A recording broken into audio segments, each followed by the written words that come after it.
Do you really love them or just their potential? Many, many years ago, I was in partnership and we broke up abruptly. That was the relationship that became the catalyst for my immense and intense growth. And I'm very grateful for that relationship and care for that person deeply. And one of the things that she said to me as we were breaking up was, I can't believe I fell in love with your potential. And it cut me. And it cut me really deep. And the reason why it cut me was because in that moment specifically, I realized how out of integrity I was, how I was pretending to be the person that I wanted to be, but wasn't living that truth. That statement, that saying sat with me and still sits with me. And it keeps me honest. It helps me live the life that I want to live now. And it's less about the externalities and more about how I live from this internal space. How I project, how I speak, how I feel, how I do conflict, how I allow myself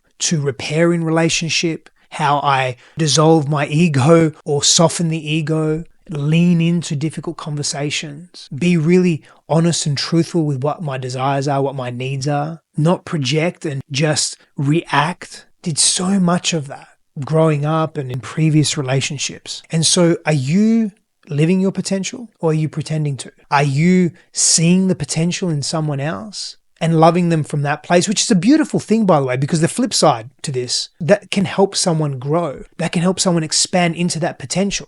I wasn't ready for it at that time in my life. Now, my wife, when I met her many years later and a few years ago, she loved me for who I was. She cared for me for who I was and she saw my potential. Now, I was a great deal more mature in that time and space, and I could really receive that. Well, there were some challenges at the beginning because of self-worth and so forth, but I really embraced that. Her belief in me helped me grow and expand. So that's sort of the flip side to that coin. But if you're not mature enough to really receive that and you're not wanting to, and you're just playing that game out in the world, you're going to hurt people and you're going to continue to hurt yourself.